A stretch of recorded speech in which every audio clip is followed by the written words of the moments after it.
जय जिनेंद्र।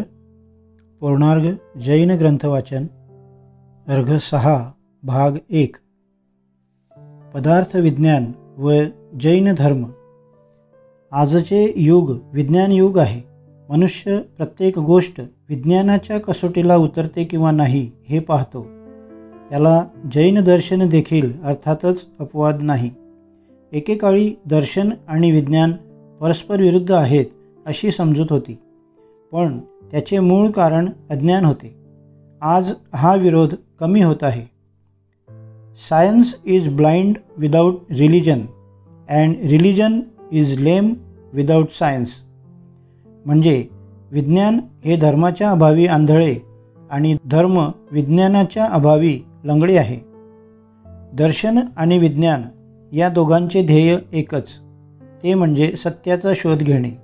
थोडा फरक आहे तो असा की दर्शन आपले तत्व त्रिकालाबाधित मानते, तर विज्ञान प्रयोगाद्वारे जे सिद्ध होईल ते सत्य मानते। प्रयोगावस्था ही केव्हाही अपूर्णच असू शकते, पण याचा अर्थ असा नव्हे अपूर्ण राहतात म्हणून प्रयोग करूच नये।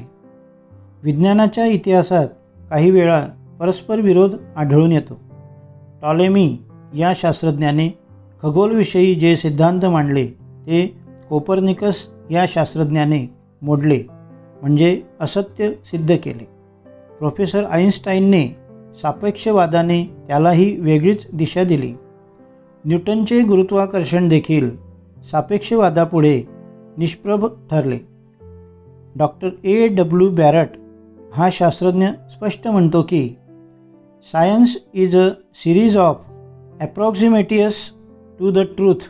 At no stage do we claim to have reached finally. Any theory is liable to revision in the light of new facts. हे खरेही आहे, कारण सर्वांगीण सत्याची अनुभूती सर्वज्ञ आत्म्यासच शक्य आहे। एक वैज्ञानिक दर्शनावर त्याच अंशापर्यंत विश्वास ठेवील जितक्या अंशापर्यंत दर्शन प्रयोगसिद्ध असेल। पूर्वीपेक्षा आज भौतिकता वाढलेली दिसते, त्यामुळे दर्शनावर असावी अशी श्रद्धा दिसत नाही। कारण भौतिकता बाह्य वस्तूत केंद्रित झाली तर दर्शन आत्मतत्व प्रधान आहे। थोडासा विरोधाभास सोडला तर विज्ञानाची जशी प्रगती होत आहे ती दर्शनाला पूरकच आहे असे म्हणावे लागेल, कारण शास्त्रज्ञांनी प्रयोगाद्वारे सिद्ध केले। तत्वदर्शन साहित्याशी पडताळून पाहिल्यावर बरोबर वाटते। जैन दर्शनाशी असे अनेक शोध बरोबर उतरतात। फरक एवढाच की विज्ञानाने सिद्ध केल्यावर मग आपण म्हणतो हे आमच्या दर्शनशास्त्रात आहे।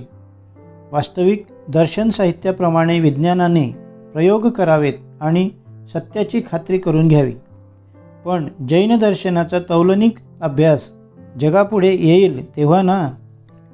हे काही जरी असले तरी सद्यस्थिती जेम्से जीन्सच्या शब्दात अशी आहे, the border land territory between physics and philosophy which use to seem so dull but suddenly becomes so interesting and important through recent development of theoretical physics.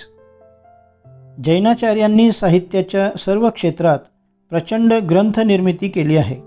त्यावरूनच आपण म्हणू शकतो की Jainism then is the scientific religion discussed and disclosed by man for the benefit of man and the advantage of all other living beings. जीवन आणि विश्व यांच्या अनंत रहस्याचे विवेचन जैनाचार्यांनी वैज्ञानिक पृष्ठभूमीवर केलेले आहे। विज्ञान, रसायन, जीवशास्त्र, ज्योतिर्विज्ञान, गणितकाव्य, व्याकरण इत्यादी सर्व क्षेत्रात सुसंबद्ध व विपुल ग्रंथरचना आहे। 11 अंग व पूर्वज्ञानाचा महासागर आहे। विद्यानुवाद पूर्वात व्यंजन, अंग, स्वर, भौम, छिन्न, अंतरिक्ष कल्याण व स्वप्न यांचे सविस्तर वर्णन केले आहे। परिकर्मामध्ये चंद्र, सूर्य, नक्षत्र इत्यादी संबंधित कल्याणवाद पूर्वामध्ये चांद्र नक्षत्र, सौर नक्षत्र, मुहूर्त इत्यादी संबंधी, प्रश्न व्याकरण अंगामध्ये मुष्टिका ज्ञान प्रश्न, मूक प्रश्न इत्यादी संबंधी आणि प्राणवाद पूर्वामध्ये अष्टांग आयुर्वेदाचे विस्ताराने वर्णन आहे. सर्व परिचित तत्वार्थ सूत्रच पाहिल्यास वरील विधानाची सत्यता पटण्यासारखी आहे. पूज्य स्वामी समंत भद्र, पूज्यपाद गोमटदेव, सिद्ध नागार्जुन, उग्रादित्य कीर्तिवर्य, गंगराज, अभिनवचंद्र, देवेंद्र मुनी, अमृतनंदी आदी आचार्यांनी रसायन, शरीर व वैद्यक विषयावर ग्रंथरचना केली. श्री चंद्रसेन, श्रीधर, भट्टविसरी, ऋषिपुत्र दुर्ग, देव कालकाचार्य, उदयप्रभदेव, मल्लीशेण, पद्मप्रभसुरी, नरचंद, महेंद्रसुरी इत्यादींनी ज्योतिष, सामुद्रिकशास्त्र, हस्तरेषा, रमलशास्त्र, गणितयंत्रशास्त्र इत्यादी विविध विषयांवर विपुल ग्रंथरचना केली आहे. काव्यनिर्मितीवर जैनाचार्य खूपच आघाडीवर आहेत. गणितशास्त्र तर इतके प्रगल्भ आहे की जगाचे गणित संपते तेव्हा जैनांचे सुरू होते असे म्हटले तरी गैर होणार नाही. सारांश, जैनाचार्यांनी साहित्याच्या सर्वच क्षेत्रात विपुल सुसंबद्ध ग्रंथरचना केली आहे एवढी मात्र निश्चित. ही जैनाचार्यांची ग्रंथरचना वैज्ञानिक पृष्ठभूमीवर कितपत सत्य उतरते हे सिद्ध करण्याचा अत्यल्प प्रयत्न या लघुकाय लेखाद्वारे केला आहे. अविरत सुखाच्या शोधात गुंतलेल्या मानवाने जरी विज्ञानाच्या साह्याने सुखसमृद्धीची साधनसामुग्री गोळा केली तरी खऱ्या अर्थाने सुख मिळाले नाही. म्हणूनच पश्चिमी राष्ट्रे साधनसामुग्रीच्या गोंगाटाने उबगून गेली आहेत आणि अध्यात्माकडे आकर्षित झाली आहे. विज्ञानाकडून दर्शनाकडे आलेला माणूस साहजिकच दर्शनात वैज्ञानिक सत्यता आहे का हे पडताळून पाहण्याचा प्रयत्न करतो आणि ती सत्यता आढळली की मग त्याची श्रद्धा दृढ होते आणि त्याला सुखाचा शोध लागतो. विज्ञानम कर्मणे ज्ञाने अशी आचार्य हेमचंद्र यांनी व्याख्या केली आहे. सक्रिय ज्ञान म्हणजे प्रॅक्टिकल नॉलेज म्हणजे विज्ञान. Science is an organized knowledge अशी व्याख्या प्रोफेसर स्पेन्सर यांनी केली आहे. स्थानांग सूत्रामध्ये भगवान महावीर आणि मुमुक्षु यांच्यातील संवाद दिला आहे. सेणम भन्ते, सेवणे किम फले, नाण फले, नाणे किम फले, विना नाना फले.